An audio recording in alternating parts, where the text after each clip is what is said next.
రామోజీరావు గారు ఆరోగ్యంగా ఉండగానే అత్యంత ప్రాణప్రదమైన ఆయన ప్రతిష్ట ఈనాడు లెగసీకి ఆ ఎడిటర్ అనే పదవి ఆయనకి అత్యంత ప్రాణం.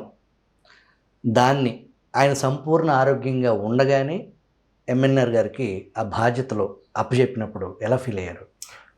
అది అసలు ఇంకా ఈనాడు అంటేనండి, ఈనాడే కాదు, రామోజీ గ్రూపుల్లో ఏ సంస్థనైనా సరే ఇన్స్టిట్యూషనలైజ్ చేయాలి, అన్ని సంస్థలను ఇన్స్టిట్యూషనలైజ్ చేయాలి, వ్యవస్థీకృతం చేయాలనేది ఆయన గత కొన్ని సంవత్సరాలుగా ఆ కృషి చేస్తున్నారు. ప్రతి ఒక్కదాన్ని కూడా ప్రొఫెషనల్గా తన కాళ్ళ మీద తను నిలబడి, అంటే రామోజీరావు గారు లాంటి ఒక మేరు పర్వతం లాంటి వ్యక్తి ఆయన ఇన్నాళ్ళు ఆయన దన్నుతో నడిచినాయి కాకుండా ఇన్స్టిట్యూషనల్ చేయడానికి చేశారు. రామోజీరావు గారు ఎప్పుడు ఒక మాట అంటారండి, show must go on.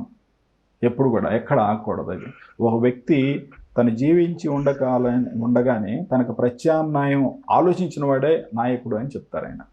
So అందుకని ఆయన ఇన్స్టిట్యూషనలైజ్ చేస్తున్నారు. ఈనాడు రామోజీ గ్రూప్లో ఉన్న అన్ని కంపెనీల్లో చాలామంది అనుభవజ్ఞులు అండి, చాలా గొప్ప నిపుణులు, ఒక ప్రతిభావంతులు ఉంటారు. ఎక్కువ మంది ప్రపంచానికి తెలియదండి. ఒక్కొక్కరు ఒక్కొక్క గొప్ప ఆణిముత్యాలు లాంటి అనుభవజ్ఞులు ఉన్నారు. ఇక్కడ మన ఈనాడులో కొంతమందికి 40 ఏళ్ళు, 45 ఏళ్ళు, 50 ఏళ్ళు, గ్రూపుల్లో 60 ఏళ్ళు ఉన్నటువంటి వాళ్ళు కూడా ఉన్నారు. అంత గొప్ప కృషి చేస్తున్నటువంటి వాళ్ళు. వాళ్ళందరితో ఇన్స్టిట్యూషనలైజ్ చేయాలని, యంగ్స్టర్స్ కూడా అట్లా ఇన్స్టిట్యూషనలైజ్ చేయాలనేది ఆయన భావించారు. సో సరే, ఆయన ఒక ఊడలు దిగిన మర్రి చెట్టు. మేము ఆయన నాటిన విత్తనాలు, ఆయన వేసిన పునాది, ఆయన నాయకత్వ పటిమ.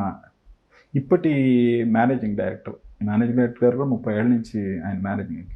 ఈనాడు రథసారథి కిరణ్ గారు, ఆయన కృషి, అట్లనే దక్షత, అనుభవం ఉన్నటువంటి సంపాదక సిబ్బంది, వీళ్ళందరూ ఒక పెట్టని కోటలు ఈనాడుకి. సరే, మేము ముందు వరుసలో ఉన్నటువంటి సైనికులు అంతే. రామోజీరావు గారు చాలా ముందు చూపు ఉన్న వ్యక్తి. సాధారణంగా ప్రజల్లో సాధారణమైన చర్చ ఈనాడు లెగసీ అనేది రామోజీరావు గారు ఉన్నంత వరకే అనేది జనాల్లో ఉన్న ఒక అభిప్రాయం. కానీ ఆయన ఆలోచనల్ని మీ రూపంలో దాన్ని ఏదైతే మీరు ఇన్స్టిట్యూషనలైజ్ చేసే ఒక విధానం ఉందో, ఆయన ఆలోచనలో ఈ సంస్థని నెక్స్ట్ జనరేషన్స్కి కూడా తీసుకెళ్లే ప్రణాళికలో ముందుగానే అంత అడ్వాన్స్డ్గా రచించారా? 100% అండి. అసలు ఆయన ఎప్పుడు కూడా ముందు చూపు ఎక్కువ అండి. విజనరీ అంటాం కదా, ఆయన చాలా ముందు చూపు ఉన్నటువంటి వ్యక్తి. 50 ఏళ్ళ తర్వాత, 100 ఏళ్ళ తర్వాత అట్లా ఆలోచించేలాంటి వ్యక్తి. అండ్ మనం బియాండ్ ఈనాడు ఆలోచిస్తారండి. సో అందుకని అసలు ఈనాడులో ఏమి ఉండాలి, ఎక్కడ కాంప్రమైజ్ అయ్యేవారు కాదు. సో అది ఆయనకి చాలా ఇదండి.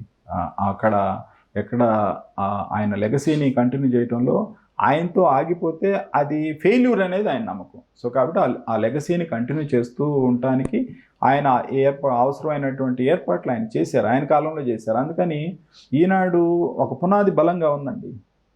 ఎంత బలంగా ఉందంటే, ఒక 50 అంతస్తుల భవనానికి కూడా పునాది వేస్తే ఇప్పుడు మనం 3 అంతస్తులు కట్టుకొని తర్వాత ఎప్పుడైనా కట్టుకోవచ్చు. అట్లాంటి పునాది వేసి వెళ్ళారు ఆయన.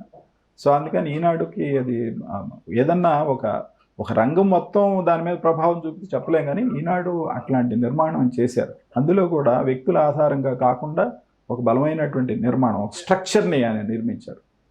అది ఆయన మొదటి నుంచి అవగాహన ఉంది ఆ లెగసీని. ఎప్పుడైనా సరే మనిషి ఒక వయసు రావచ్చు, కానీ పత్రిక మాత్రం ఎప్పుడు కూడా నవయవనంతో ఉండాలి అనే భావన ఆయనకు ఉంది. సో అందుకని ఆ ఉండటానికి అవసరమైనటువంటి పునాదులు ఆయనే వేశారు. ఆ లెగసీ కంటిన్యూ కావడానికి ఆయన ఏర్పాట్లు చేశారు.